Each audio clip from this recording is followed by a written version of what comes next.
Today, a group of countries have rallied around the USA to make an appeal to Israel so that the hostilities in the Gaza Strip stop.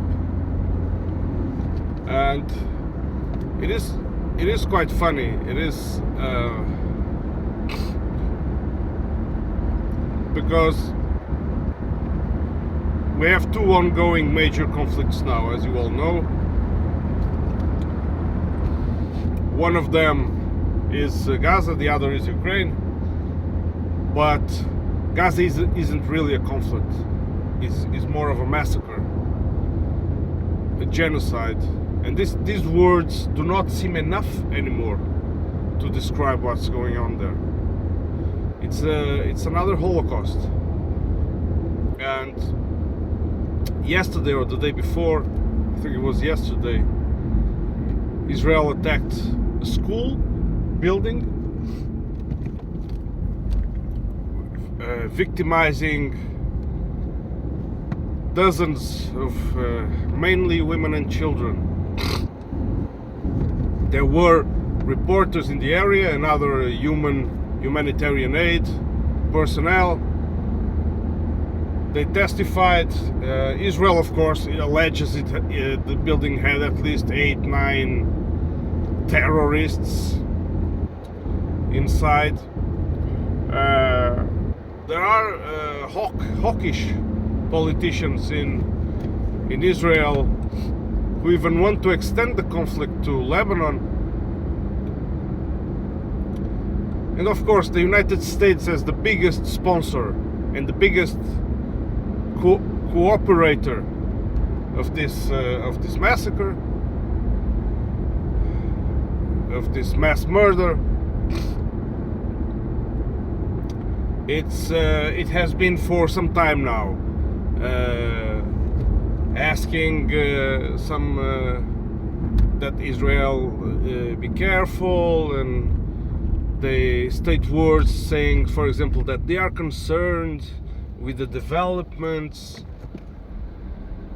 They go there and they drop packages of aid, scarce packages of aid, where then the Palestinians die in trying to get them.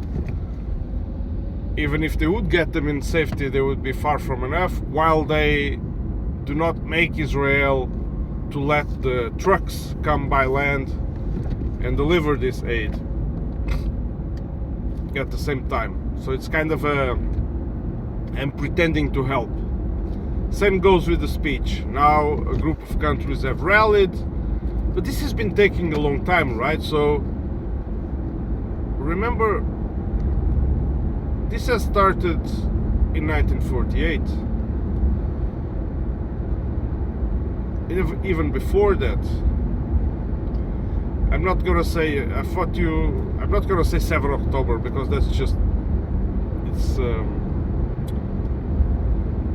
it's a brainless statement. It escalated on 7 October, but it has a long history behind it. So you can count hundreds of days now it has been going on. Mainly women, children, old men have been the victims.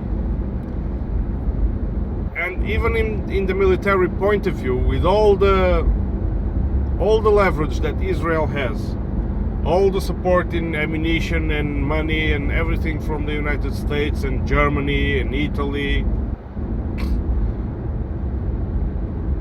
it hasn't succeeded in defeating Hamas, this ragtag group. Even that is failing. But now the hypocrisy of these countries, it's too much. For example, Portugal has also adhered to this appeal, and Portugal doesn't even recognize the state of Palestine.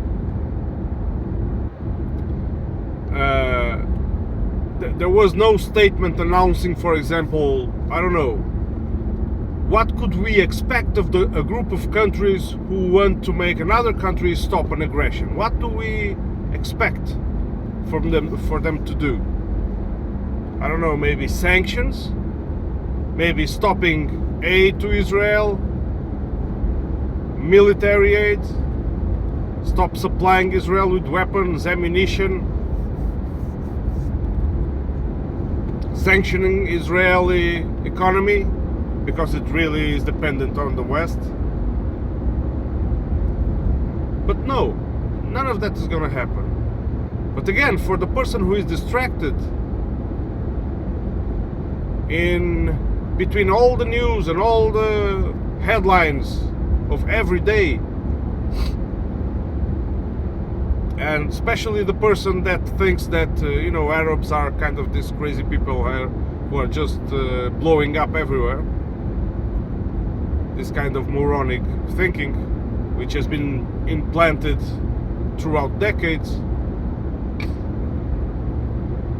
They think, oh yeah, these countries, they are reasonable, yeah, they want peace, and they get together and they make beautiful statements. It's sadistic. I don't know. I have always difficulty. I have stated this in the past, because it's very hard to imagine what goes on in Gaza. And so yeah, so you don't see concrete action. If the West wanted, if the US wanted, the massacre in Gaza would stop immediately. And by the way, same goes for Ukraine. I know you can argue. I know what you can argue on that, but I'm not going to go into that topic now. So, and it's not only because people are now asking to stop, relieve the pain, this kind of talk, but it's not the only thing. It has to be done. The ICC's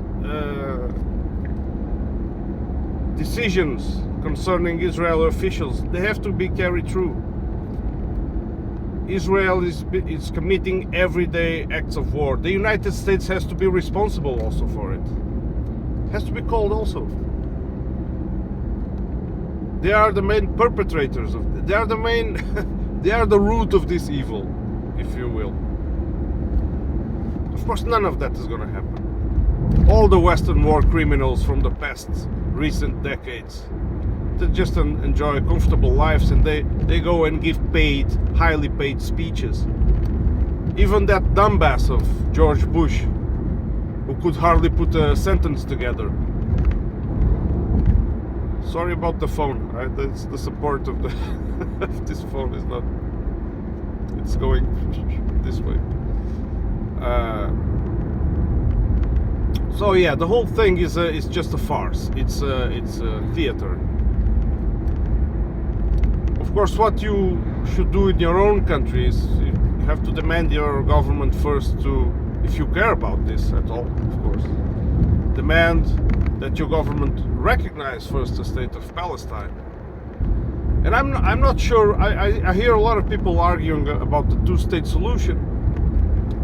I'm really not sure about that one. I'm not sure if it's possible, as long as the Western policy or the US policy is maintained in this part of the world. I really don't think it's gonna work. US has to move out. Israel has to suit itself.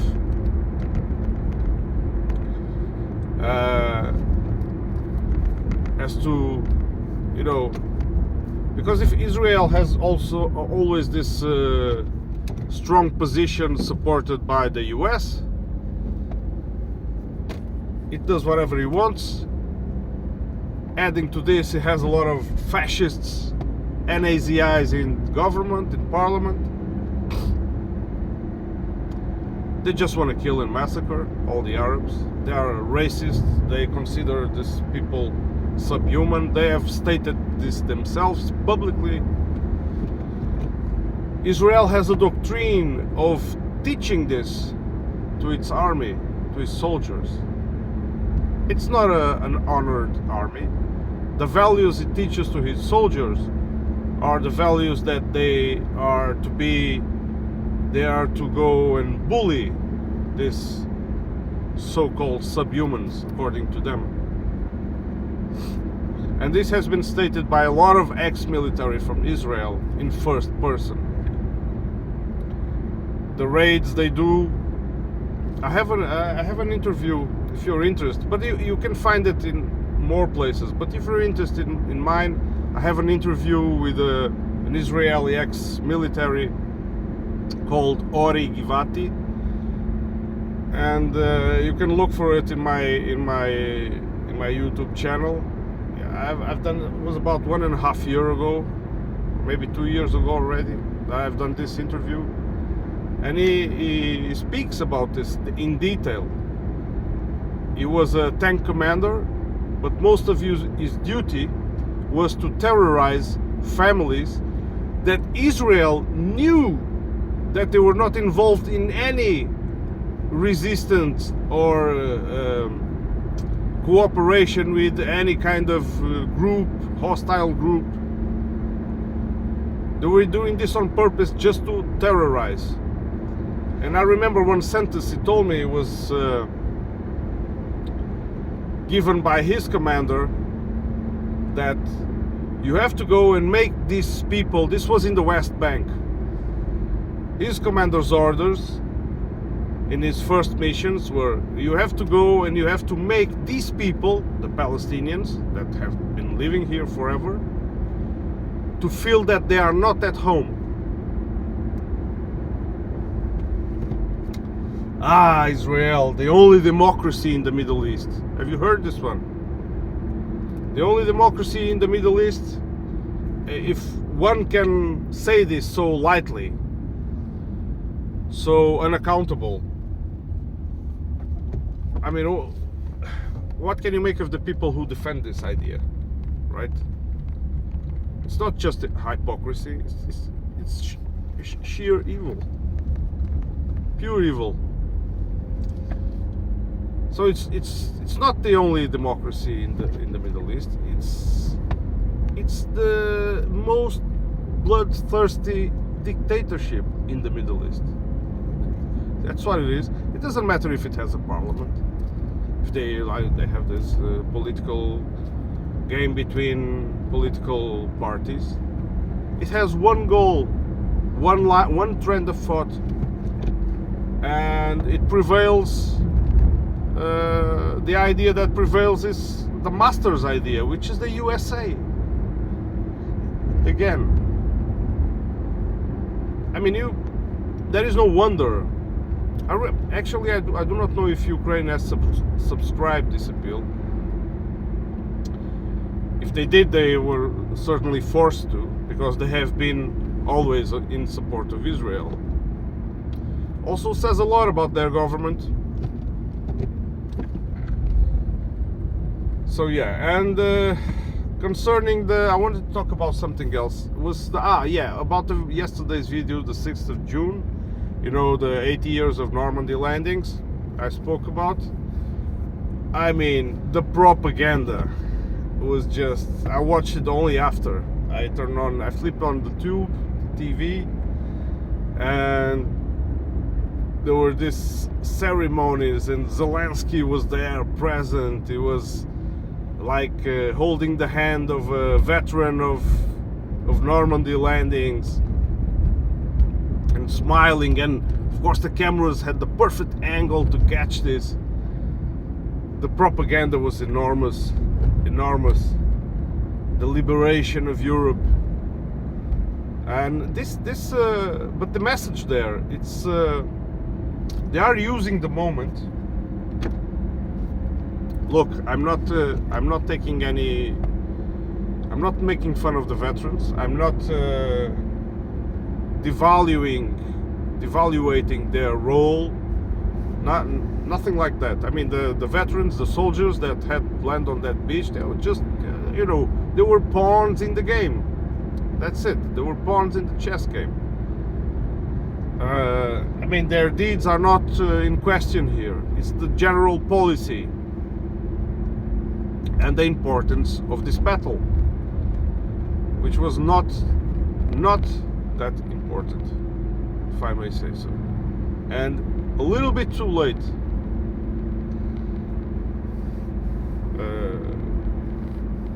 And so, but they're making this propaganda.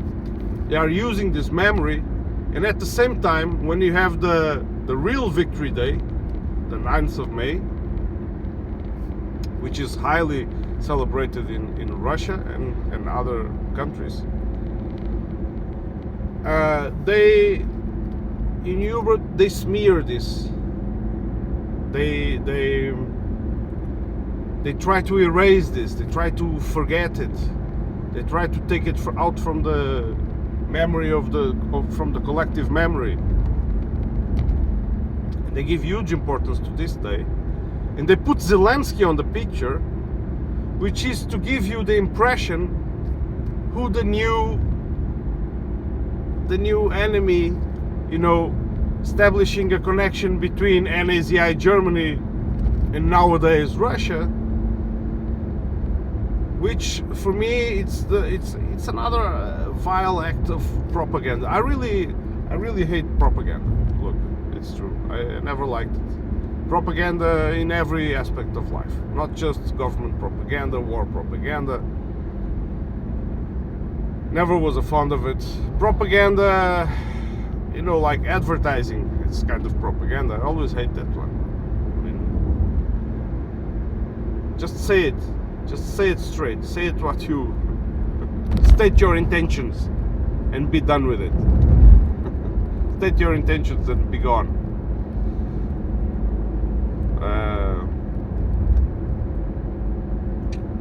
Yeah, but it is to put the people on a war mentality, and I don't like it at all. It doesn't smell good. This idea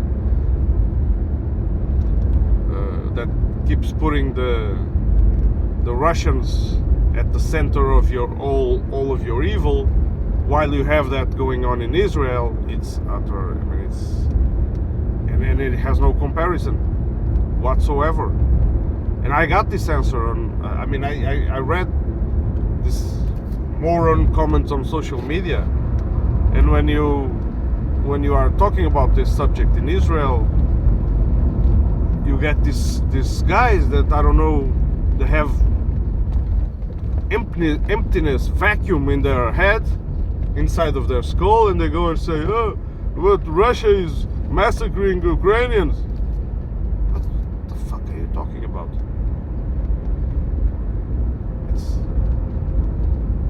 And this kind of statements makes you lose hope in humanity.